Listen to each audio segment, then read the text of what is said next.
Alrighty, we're live. Hello, dear Starshines. Welcome, welcome, welcome to today's lunchtime chats. My name is Christina, and I'm an acceleration expert. For those of you who are not familiar with me in the chats, we are here to talk about those topics and issues that are significant for us starseeds, way showers, and new paradigm visionaries.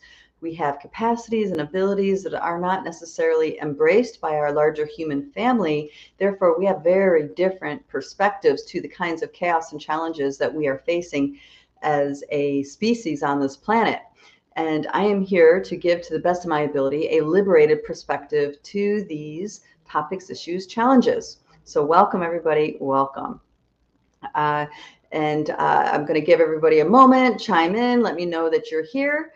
And oh, good. Yep, the comments are working. Hello, dear sister Joanne. So good to see you. Aloha. Yeah, let me know you're here, and we'll dive right into the topics. So there's been some very interesting things coming about. For those of you who are interested in participating in these conversations, as in part of the cultivation of them, I encourage you to check out two different groups. We have, if you're on Facebook, we have a group called Rise of the Multidimensional Human.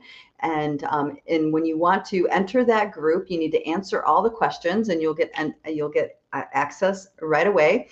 If you don't answer the questions, my assistant is going to personal message you to make sure you actually want to be a part of that group. So there is a little bit of a hands-on component to that community, and that's because we want to keep the integrity of that community, right? People who really care about having a space to share things that are really authentic for them. So for that reason, we filter out who comes in and who doesn't.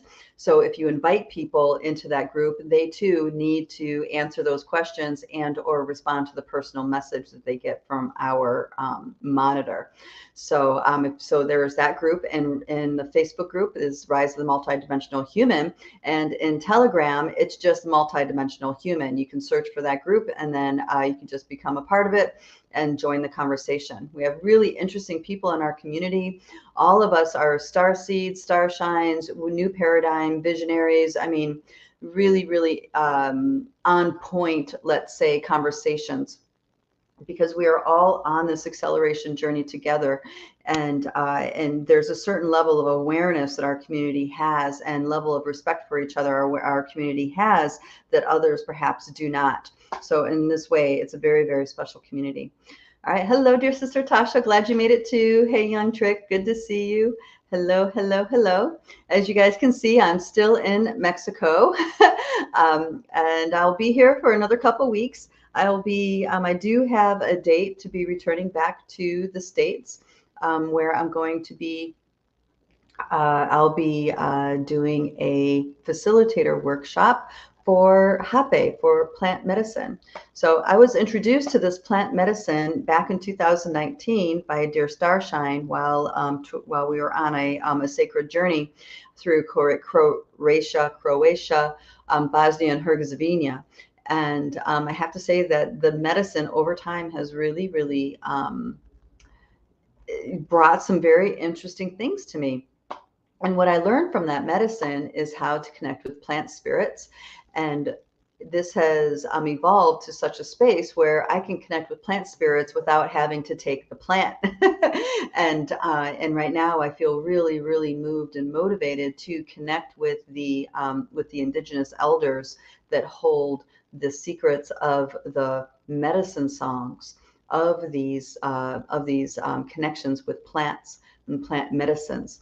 So I'm going to be doing I'm telling you guys for a reason. I'm going to be doing this workshop when I come back to the States, which means there's going to be, this is the first time in a really long time where there's a likelihood there will not be a chat that week or the week before. So the week before, I'll be flying into the States on a Thursday. So there's going to be 2 weeks. And this is going to be the first time in probably 5 years, guys, that there's going to be a potential period of time where I'm not going to be showing up for the chats. So I just want to give you guys preemptive warning that might be happening.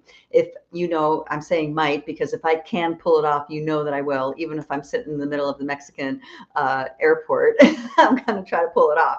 So you guys have the heads up on that. Yeah, so there's really interesting things to talk about today. We have a dear sister Starshine in our Telegram group that is asking about, what does the awakening / remembering journey look like, and what kind of role discipline has in that journey. And I know I've talked about this before, but the way she asked this question just brought it up on a way to talk about it with a different perspective, with a different kind of spin to it. So though I've talked about this topic before, I'm going to talk about it again in a different way than I have in the past. And then I want to talk about dear sister Starshine Stacy's video that that was posted in both our Telegram group and Facebook group, where she was talking about what to do when taking on the energies of others. Empaths especially know what I'm talking about, right? So it's a really great video. If you haven't checked it out, where she shares about an experience and talks about how she witnessed the interaction going on, and then what she did to step out of and release that energy that she was taking on. As empaths, we very commonly do this, especially when someone is having a big reaction. We have this inclination to naturally fall into a relationship with someone in a big reaction to help them try to feel better, try to fix it, or empathize with them so they know they're not alone in their experience. We do stuff like this. So I want to talk about how to do this in a way where you can stay intact with your energy. I mean, it's great to catch it and clean it up. And usually we catch it after the fact and clean it up after the fact. But what if we had the habits to avoid taking it on in the first place? So I want to talk about what that line looks like when we're starting to take over, start to take on those other energies. Most humans do not know that they're doing this. They don't know that they're taking on other people's energies, other people's fears or stresses or programs. Most humans don't understand that they're doing this.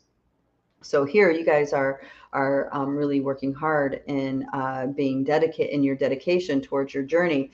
So I feel like this particular delineation will actually be pretty beneficial for you to recognize the signs, So I'm going to talk about that. And then there's another video I posted, and this is our dear sister Starshine Oona. She is a Celtic medicine woman from the German, Belgian, UK area. And she has been working with Indigenous elders for many decades. So she has a very deep connection to the ancient lineages of this planet. Okay. And she shared a beautiful story about the spiritual responsibilities of each of the races of this planet. Okay. It's a beautiful story that comes from the north. So if you guys haven't checked out that video, I encourage you to check it out. And Oona is such a graceful and beautiful storyteller. So there's no way I can possibly give it justice to the level that she did. So I'm not going to necessarily repeat the story, but I do want to talk about this idea that each of our races on this planet have a purpose, have a spiritual responsibility to the whole, to the Pachamama. So I want to talk about that. All right, and I'm going to pause here and say hi to all the additional starshines joining in. Hello, dear sister. Good to see you, Polly. Good to see you.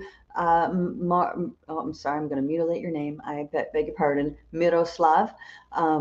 Hello, so grateful. And Miroslav says, I'm so grateful. I am following you. Wait, what did you said Croatia and Bosnia? I am from Croatia. Yeah, so I'm going to talk about that. So welcome, darling. I love Eastern Europe, but we did a sacred journey in 2019, right before the lockdown, to Croatia, and we went to 3 different sites in Croatia, and then we hopped the border over into Herzegovina and Bosnia. So I know Herzegovina and Bosnia are kind of like put together, but they're actually very defined sections of the country. And I'm just going to cue you guys in and what the difference is. So I don't know if you guys remember, but back in the 90s, there was a major conflict in Bosnia, and there was a pretty significant revolution also happening or I don't know if you call it insurgency or whatever, also happening in Croatia. So there was a lot of violence happening in that area, and the Serbians were coming in doing things, and there was a lot of shenanigans going on. In Bosnia, how it unfolded, it turned into the Catholics against the Muslims, and the wounds went so deep within the population of that country is that they decided to. There was a peace deal that was made, but they are now called Herzegovina and Bosnia and are considered different sections. The Herzegovina side is the Catholic side, and the Bosnian side is the Islamic side. A lot of people don't know that.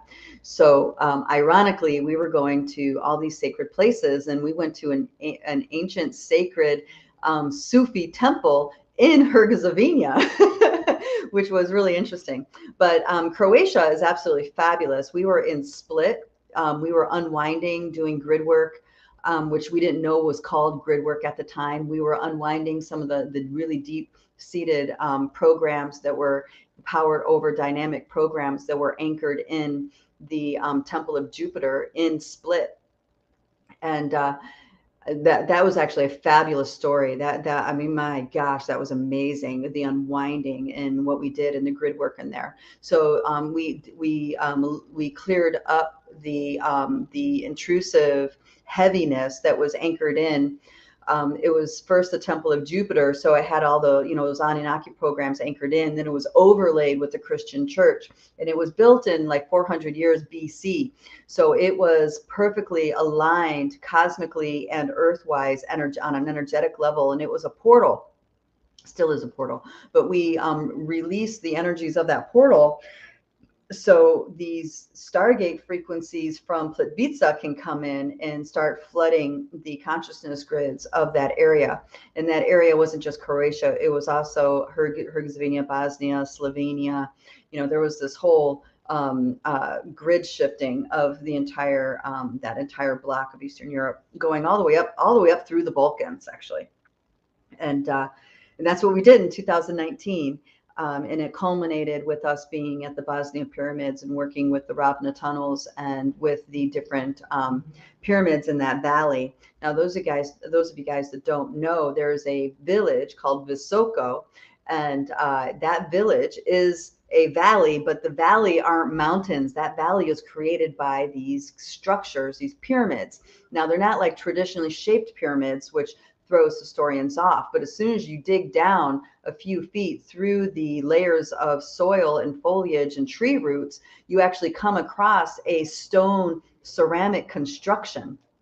So the Temple of the Sun is the one that everybody knows about as the Bosnian pyramid. But right across from that is the Pyramid of the Moon. And we actually, so of course, when you do grid work like this, Spirit just sends the perfect people at the perfect time. And what happened was that we had this travel angel. His name was Eden. And he was our Airbnb host, and we stayed right there right above on the top of the hill by the tunnels. And he grew up in Visoko and took us to all of the secret places, so to speak. And a friend of his actually owns the orchard that's on that mountain that I'm talking about, that they discovered was a pyramid. It's called the Pyramid of the Moon, and it's and we know it's a pyramid because they were digging a well, and during the process of digging the well, they came across the construction, and you can see very, very clearly that it's a built structure, the layers of the structure. And then of course there's other pyramid, the whole valley, those are all pyramids. None of those are actual mountains. It's really amazing. The thing is, they can't clear off the life, the dirt and the trees, the forest on those mountains, because anytime it rains, that entire valley will become flooded and no one can live there anymore. So they are not able to reveal the pyramids in their full glory because it would totally destroy the entire town. But there's very interesting rivers that also run through that town. There's 3 rivers that converge in that village. And the floor of those riverbeds are baked ceramic, right? Baked ceramic that goes against the flow of the water. And what that does is that all the water, as it flows for, I think it's like 3 kilometers, as it flows, it's spiraling. And for those of you that know about the water sciences, when you spiral water, you are informing it. It's focusing life force energy within the water. So all three rivers that converge in that valley have a ceramic baked floor that's angled against the current, and it's very highly charged water that converges. And as they converge, it creates a waka, a vortex, and that vortex is like the engine to these pyramids.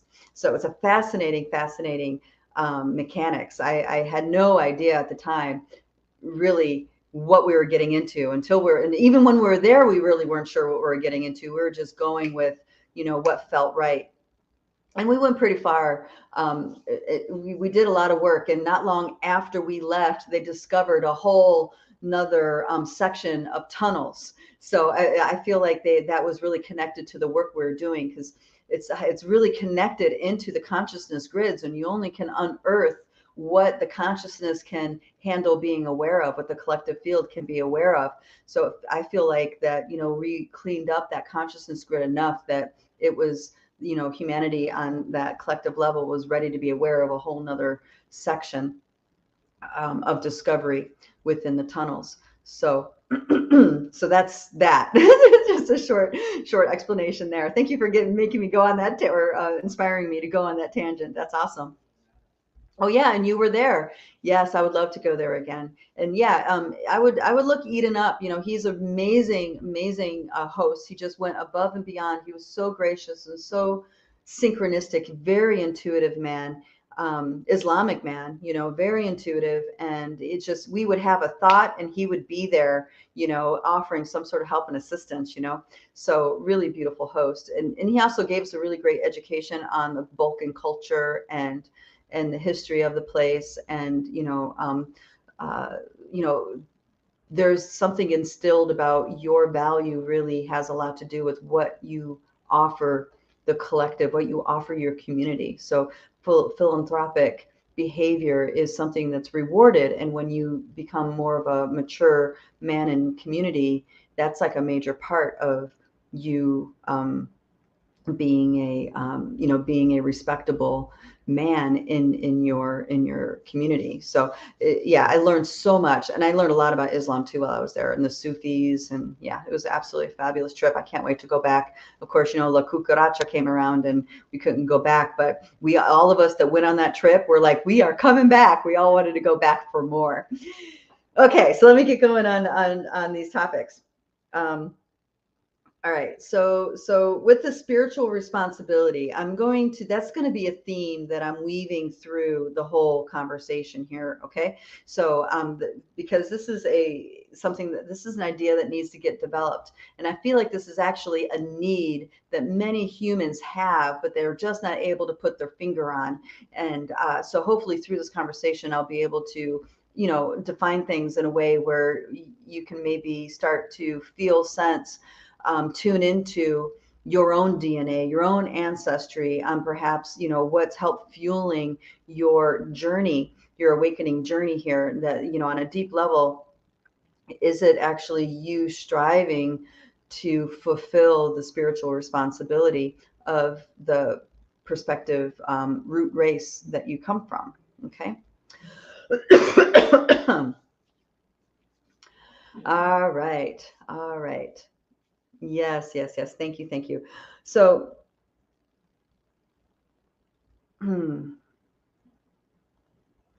so let me back up to the awakening journey, what it looks like. Okay.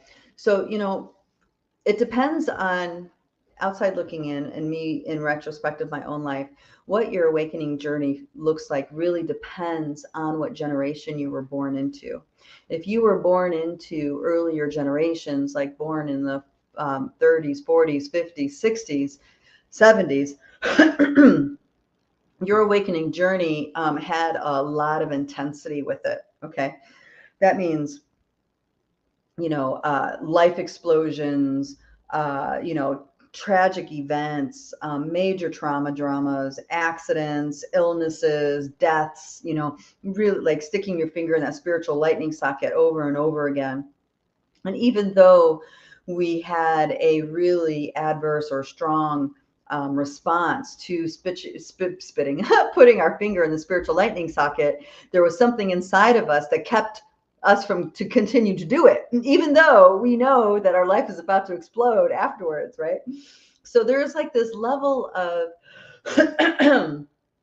I guess of suffering that we were prepared for or conditioned by. We were there's a lot of levels of pain and trauma that we've gone through as part of our awakening journey, and it was because there was a calling that we couldn't say no to, and we just kept doing it, and we started to get kind of used to the intensity.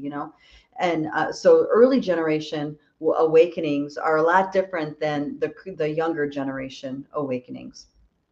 And I'm learning a lot by connecting in with the communities here. The community here is, there's a lot of young people in this community. I'm going to say, when I say young people, I'm talking about 35 and under that are awake and are entrepreneurial and have this aim to be outside the matrix, or not be controlled by the matrix at the very least. They really want to have a liberated lifestyle and be in charge of their own bandwidth and focus. Across the board, the people here usually have a really strong pranayama practice or some kind of spiritual practice. Okay, it's across the board. It's a pretty consistent thing. So the younger generations are going to have a very different awakening journey than those of us who've been around for a while. And you might ask why? Why is it like that? And really what I have to say about that is because we were born into a lot more density. The matrix, so to speak, the collective grids, so to speak, were a lot more locked down than they are now. Okay. And a lot of us had no choice but to, we just had the tools that we had to bust through, and we were busting through really hard stuff. So that required a lot of facing, deep, painful things, either in the family or within ourselves, stuff like this, because our ego drivers and the collective field supported a really dense ego driver. And of course, being an indigo, an early generation indigo, was not an easy thing. Now, and being an indigo, it's like you're kind of born with a level of autonomy, sovereignty, and ease that didn't exist 20 years ago. Okay. So I'm saying this all for those of us who've been around for several decades. It's like, this is where we can see all of that hard work paying off by us sticking to our truth and speaking the heart, speaking the hard truth and facing ourselves over and over and over again. Yes, we're doing that for our own personal healing and awakening and empowerment, but because we did that, the entire collective of this planet is benefiting. So in that way, we are very lucky because we get to see the fruits of our labor while we're still alive. Okay. And let that sink in. And there's a few of you I'm thinking of, and I know you probably can tell I'm thinking about you. Let that sink in. These future generations are benefiting from the fruits of our labor. And things were so dense and so difficult back then, we adapted survival mechanisms. And a lot of those survival mechanisms looked like extreme discipline, okay, extreme commitments, things like this, where, without that depth of commitment, without that depth of discipline, we would have not have had the bedrock that we needed in order to keep stepping forward, sticking to our truth. Okay, so this is why oftentimes discipline is in the conversation when it comes to spiritually awakening. And I'm seeing a lot of starseeds now that are also benefiting from discipline, but it's also something that keeps them limited, because there's this idea that the ancient ways somehow are the authentic ways, they're not quite at that place to realize that they're poised to, for when they get exposed to these ancient ways, they're poised to extrapolate the highest truth from those ways, and then adapting their lifestyle to be an expression of the truths. Okay.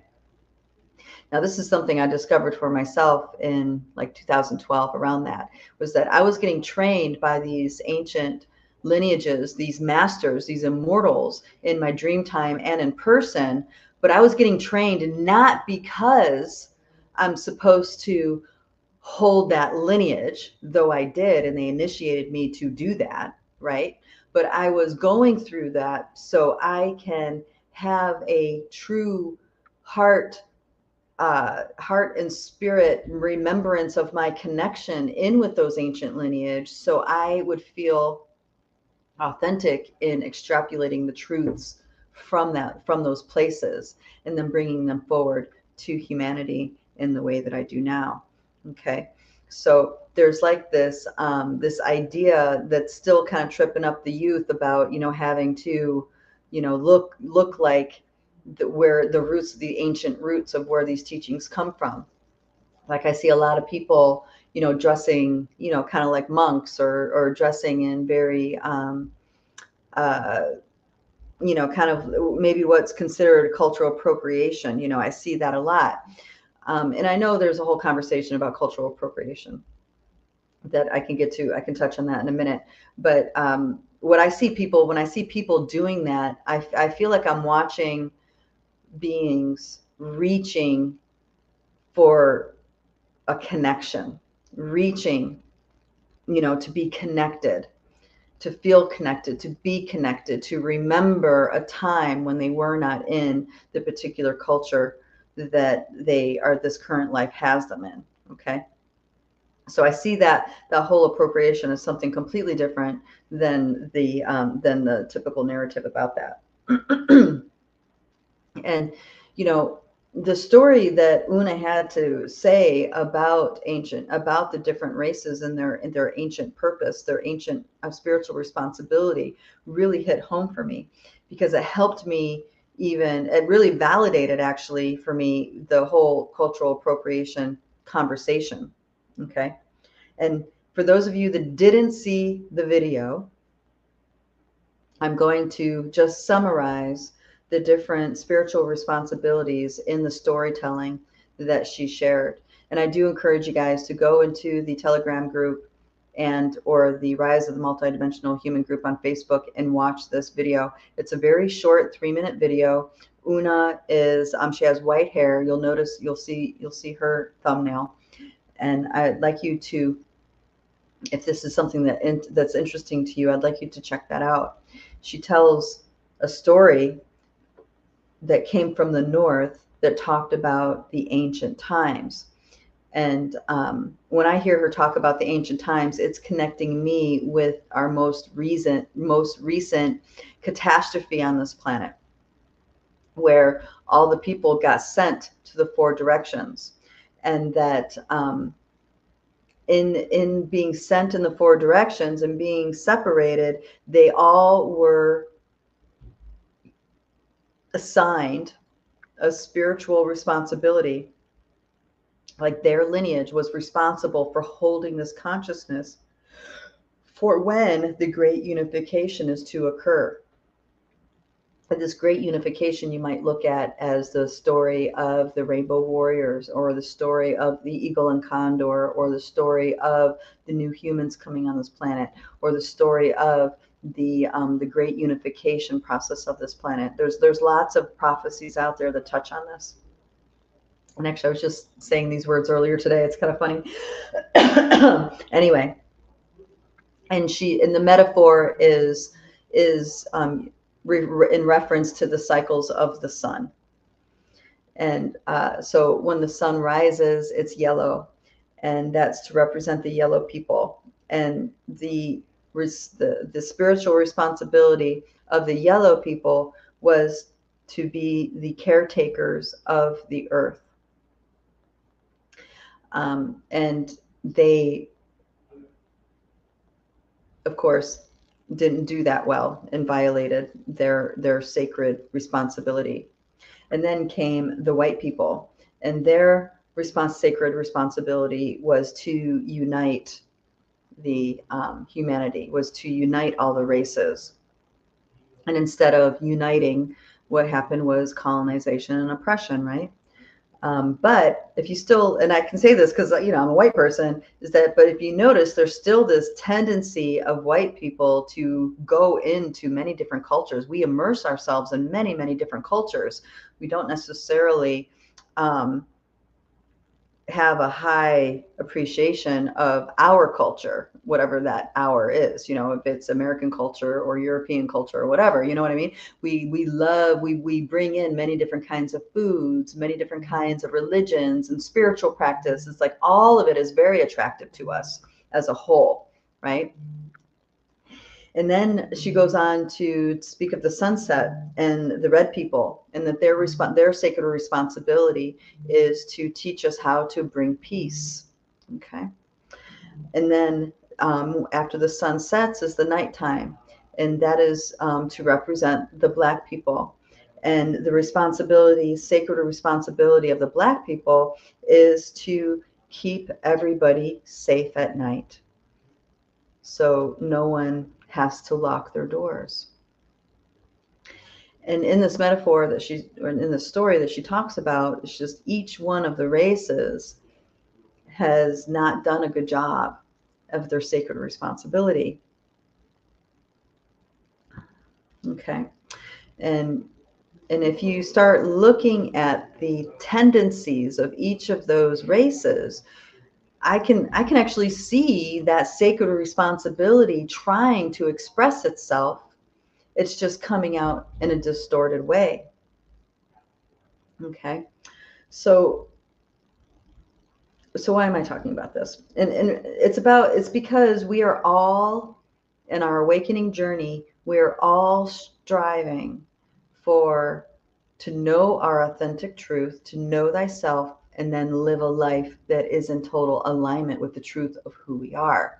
And I feel like the story that she told gives us more clues to us really connecting with our sacred self, our sacred responsibility, our authentic truth. So, and it helped me make a lot of sense of my journey too, because I have been taken all over the world to work with different masters, immortal masters, shapeshifters, dreamtime masters. I mean, absolutely. I mean, the tales I can tell of the beings that called me in to teach me would sound like a sci-fi novel.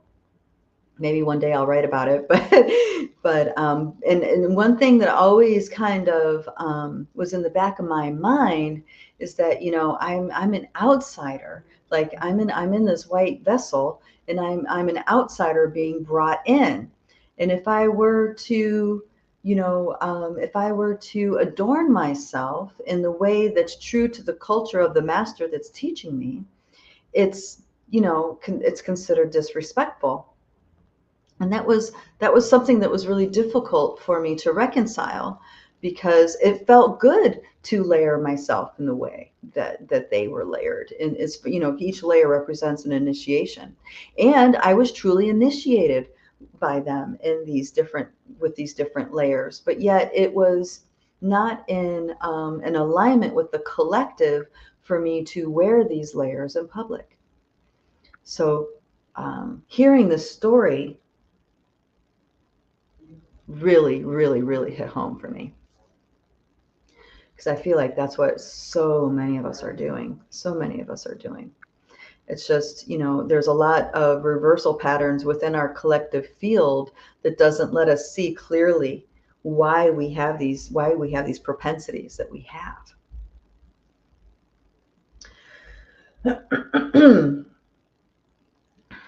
So layering and taking on the energies of others, that's another piece, because when you get initiated, you are being gifted a quantum of energy. You're being gifted an encodement, and this encodement has been held by a culture, in most cases, for thousands of years, thousands and thousands of years, tens of thousands of years. If you start connecting into the cultures that have a memory that goes back that far. And there are cultures that have memories that go back that far, like the bone of Tibet. Those are the indigenous of the Tibetan, of the Himalayan mountains. They're a shamanic Buddhist sect that has stories and memories, and they actually have a homeopathic this powder that they use, where the recipe has been handed down and fully connected going back 45,000 years. So that means every year for 45,000 years, there's a ceremony in the spring equinox, where a new batch of this sacred herb is made, and they take a handful of the old batch and put it in the new batch to homeopathically reinform that part, that herb mixture.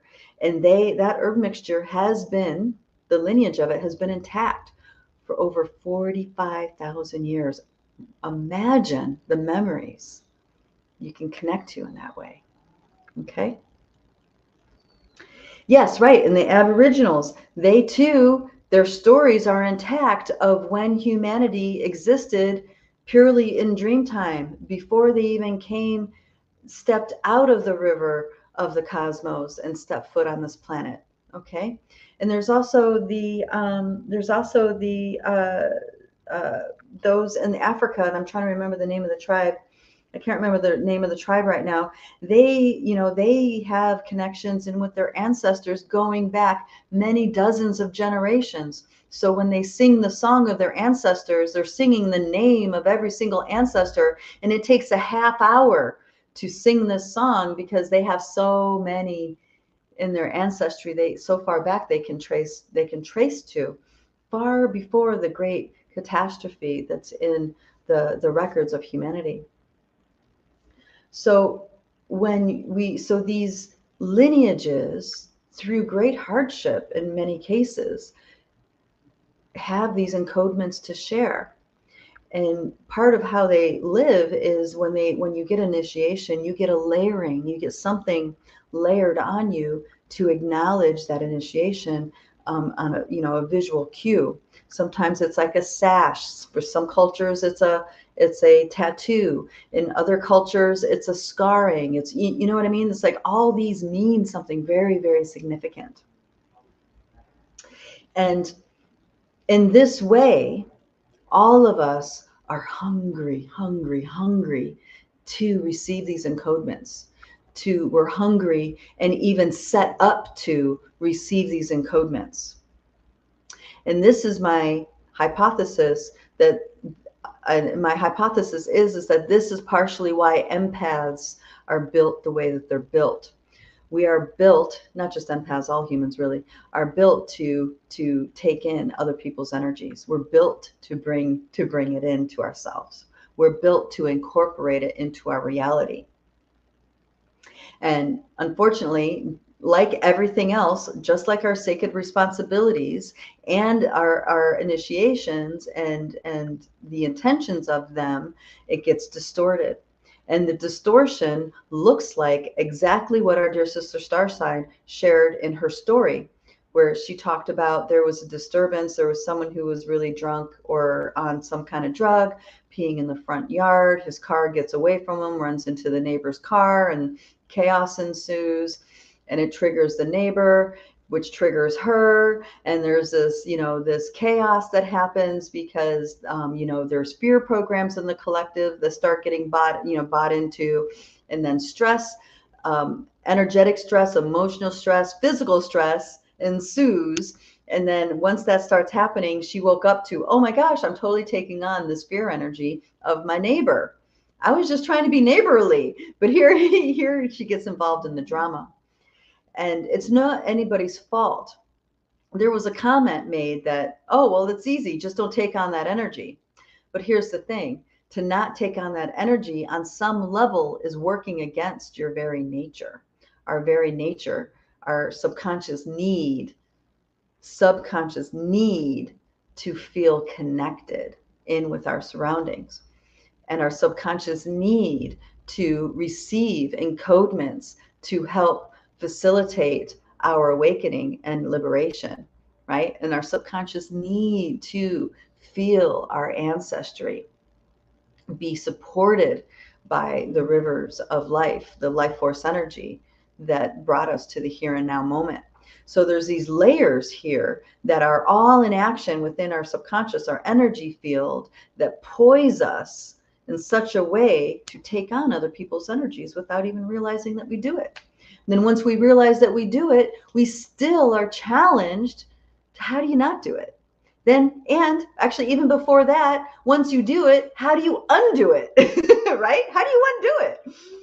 So, and that's what she was sharing. She was sharing her process of realizing that's what she did, and then what she did to undo it, which is a very, very potent awareness to have. So if you guys haven't seen Stacy's video, I encourage you to check it out, because she went through step by step on what she did to release that energy of her neighbor that she took on. Okay. And of course, the energetic hygiene techniques that we teach in the Light Body Academy and the Light Body 101 subscription, that is also how to keep, how to be clear in your energy, how to let go of energy that you've taken on, and even what are the signs that you're taking on someone else's energy? What are the signs that you're poised to be receiving energies? Now, I want to talk about in this next phase here of what it feels like to take on energies that are not good for you, that are not in alignment with your sacred purpose, with your spiritual responsibility to being authentic with yourself. And I feel like in these newer generations, the word or the need for discipline is now shifting. It's not discipline. Now it's about truth. So if you were to acquire some level of discipline, it would be to discipline yourself to always tell the truth. Tell the truth to yourself and tell the truth to other people. And that takes a commitment. That takes a lot of courage, because we are living in a world where people don't want to know the truth. We're living in the world where it's more important to be politically correct than to be honest and truthful. And how, as sovereign multidimensional beings, we reclaim this world is by refusing to play along with that story, and instead fiercely stick to what's true for us and only speak the truth out loud to others. That is how we reclaim our reality, okay, as multidimensional sovereign human beings. That is how we reclaim it on an everyday mundane level. Now, as you awaken, the level of truth you're aware of changes. Okay? So that is uncomfortable, but also very necessary. And I'm saying this from very long line of experiences of my own, but also listening to other people of those early generation indigos that, were born in the 30s, 40s, 50s, 60s, 70s. This is something that we learned the hard way, and hopefully we've embodied this to a level, okay? We've embodied this to a level where it's not so difficult for you guys. And what this looks like is it's a major crisis of faith. It's when something you get exposed to rocks your world, wakes you up, empowers you beyond belief. And you're like, oh, hell yeah. Oftentimes it looks similar to the guru journey, right? Adapting a guru or taking on the teachings of a guru. And then you reach a point in time where it all comes crashing down around you. You reach a point in time where something gets reflected to you that gives you a crisis of faith. Okay, maybe you wake up to it's a false guru. Maybe you wake up to something that you really thought was the truth, all of a sudden is not the truth. Maybe you wake up to the corruption in the organization you dedicated your life to. Maybe it's, maybe it's something didn't work out the way it was supposed to be. Maybe it was a healing crisis and that you thought you were avoiding by having a certain lifestyle. Whatever the rude awakening was, it brought us to a crisis of faith. And that crisis of faith rocked our world like nothing, nobody's business, right? Rocked our world. And it forced us to let go of this outside truth, of this outside authority. It forced us to let go of this outside authority and instead have more commitment and courage to reference from within ourselves. And it trained us over many scathing experiences that our inner truth is more important than these outer authorities. And that could be a spiritual tradition. That could be, there's a whole spectrum of things that can be religions, organizations, teachers, all sorts of stuff, right? But what this has done is set the stage for these next generations to really, these collective grids, to allow for these next generations to more easily reference within themselves, to know thyself in a very deep level where you can take what works from this tradition and rock it, take what works for that tradition and rock it, and all of these things that you are extrapolating from all these different choices are taking you even closer to knowing thyself, taking you even closer to your inner truth at lightning speed. What took an indigo 40 years can happen in 5 years for those in this younger generation. Okay. That is a fruit of our labors, those of us who've been around for many decades. So in that way, it's worth it. It's absolutely worth it. It's also worth it because we ourselves also become more integral with our being, and we trust ourselves way more than we ever have before. So when it comes to deciding when you're in dynamic with somebody, when it comes to recognizing when you're in dynamic with somebody, am I stepping outside my energy? Am I open? Am I taking on their energy? Am I caretaking them in their suffering? Am I caretaking them in their sadness? Am I trying to save them from their process? Or am I holding an integral space to help them in the whatever way they're going to get helped by being in this integral space? Okay. So as empaths, we're trained that our well-being only happens when everybody around us is okay. So all this prep work has set the stage for us to have a different relationship to that. So there is a way to help your fellow man and woman, your neighbor, your friend, without taking on their energy. Taking on their energy means all of a sudden you're wearing their stress. You're wearing the stress as if it's your stress. You are preoccupied with what to do then, like they are. You are really attached to the solutions you see. You're really attached to them implementing the solutions you recommend. You see what I mean? It's like you all of a sudden are carrying that burden with them and you are trying to fix it. That is a sign that you are taking on their energy. The other thing is that notice what your body does. Your breathing starts to change. Your breath is no longer deep and relaxed. It's more shallow. You'll notice that your nervous system is less at ease. You'll notice that maybe you cannot stop thinking about their problem. Okay, all of these things are signs that you're taking on this other person's energy instead of holding an integral space for them to find their own solution. Because really them finding their own solution is what it's all about. That's why their spirit has them in that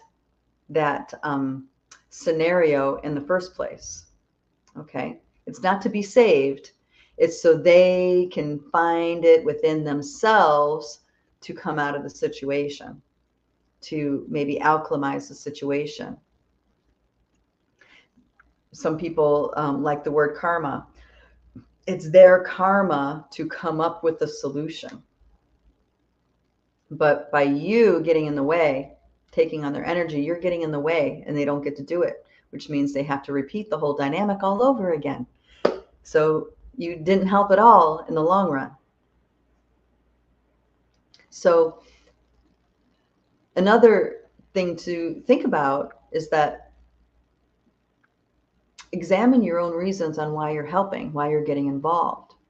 A lot of times we are coming in as a savior. We're getting involved because we don't believe that person can do it on their own. We don't believe in them. We don't think they can figure it out, or we think it's too much for them to figure out. Okay. When that is happening inside of us, we are no longer holding that integral space. We're now colluding with their victimhood. If anything, we're contributing to it now because we're giving them the signal overtly or subvertly, giving them the signal that, oh, you can't do that. You're not going to, this is over. This is beyond what you are capable of. Okay.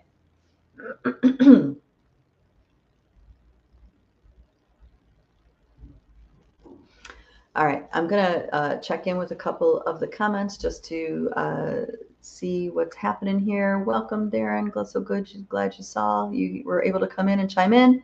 Luna, hello. All right, and Joanne chimes in. She says, I truly resonate with being an outsider and not qualified to include myself into the trappings of whichever culture. Thank you for that story. Yeah, thank you, Joanne. She says, yes, truth opens the door out of the prison of the matrix. Yes. So truth is the next generation's responsibility. It's not necessarily discipline. It takes discipline, inner discipline, to stick, to commit to the truth. But all these other practices that require a discipline, you just gotta check with yourself. Does it help you stay in congruency with your truth? Does it help you stay in congruency with what really feels right for you? Because some people embrace discipline in order to, as a mechanism, as a survival mechanism. And that discipline may, how do I say that? That discipline, the voice of the need to be disciplined, speaks louder than the whispers of their spirit. The whispers of your spirit are going to inspire you to embrace freedom, but also let you sense what it is to be in constant flow with life. And when you're in constant flow with life, there is no right or wrong, good or bad. Everything is just in a flow. And there's a beautiful concert that you have no control over, but are a major participation with. Okay. And that is really the truth of our spirit. That is really the truth to our abundance and feeling fully supported by the universe, is just allowing ourselves to be in the flow of life. In the flow of life. That's one of the things I've really changed my tune around here in Mexico, especially around the driving situation, because I don't know if you guys ever driven in a third world country, but there's no rules really. It's like whatever gets you there. And I mean, with some places, even, a road could be 2 lanes most of the time, but when you have people that are in a hurry, sometimes they'll turn it into 3 lanes, right? And then you have cars, semis, trucks, and bikes, like bicycles and motorcycles. And the bikes and motorcycles and scooters, they just go any which way they want. They can go the wrong way down a one-way road. They can weave in and out of traffic. They do this, they do that. And the accumulation, the summation of all this in a third world country that's crowded, and there's, like a traffic, like a rush hour kind of traffic, is total chaos. And one day, my travel companions and I were where we went to this market area where there's a lot of food trucks and a lot of street vendors because we want to try some of the local food. And we're just watching this chaos unfold in the traffic. And then it kind of hit me, that even though it's absolute chaos, there's everybody is in a flow. They are like not inhibited. They are in their flow. And because they are in their flow, everybody happens the way it happens. I'm shocked that there are not more accidents than there are. And if anything, what I noticed driving in a scooter, because I used to be really cautious, but what I noticed that when I hesitate, when I exercise extreme caution, I am creating dangerous situations for everybody on the road with me. I know. But as soon as I give into the chaos and I'm just in the flow of it, it's like now I'm one of those crazy people, weaving in and out of traffic. But strangely enough, it's a flow, it's a dance, and everybody is in the dance together. And there's no right or wrong, good or bad. It's just this flow that everybody's in. And because everybody's in that flow, everybody gets to where they need to be going safely. It reminds me a lot of the dynamics in darkroom. When you're in complete blackness, total blackness, you can't see your hands in front of your face. And once people settle into the energy and they're in their deeper awarenesses, people just flow. They flow through the hallway and you don't run into each other. You go up and down the stairs. No one falls down the stairs. No one bumps into each other. Why? Because we're all in the flow. Okay?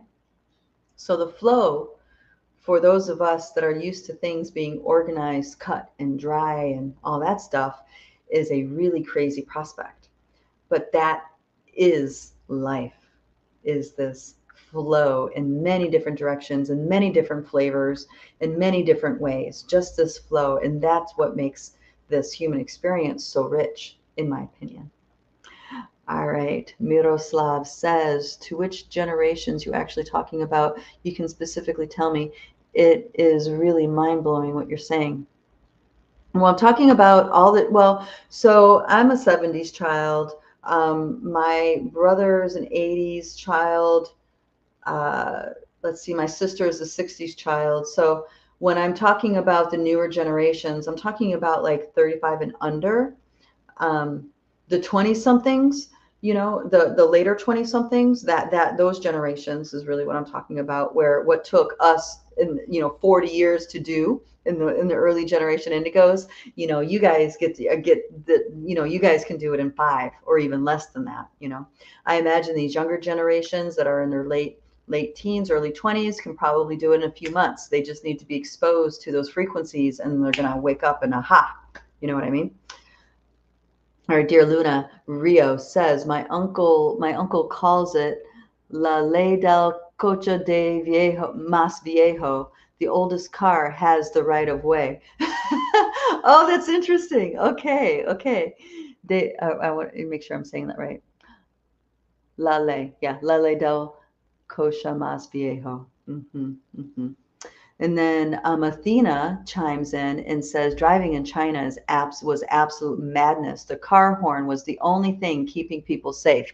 Yes, that is absolutely true. See, in the States and in Canada, you blow your horn because you're mad or you're get it out of my way or whatever. But in other countries, in third world countries, it's a safety measure. It's a toot, toot, I'm here. Toot, toot, don't turn left. Toot, toot, I'm on your right.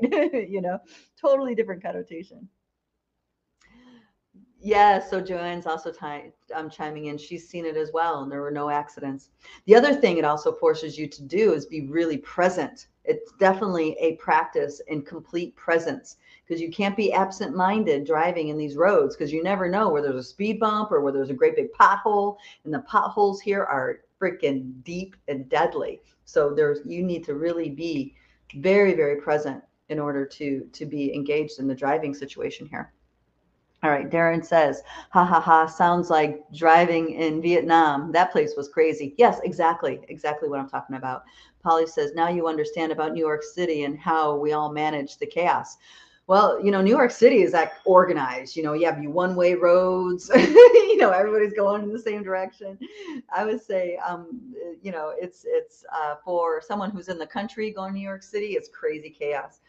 Going from a third world country into New York City, I imagine that's being like, lap of luxury and organization. All right, dear Athena says, I'm 29 and it's quite a ride these past 4 years.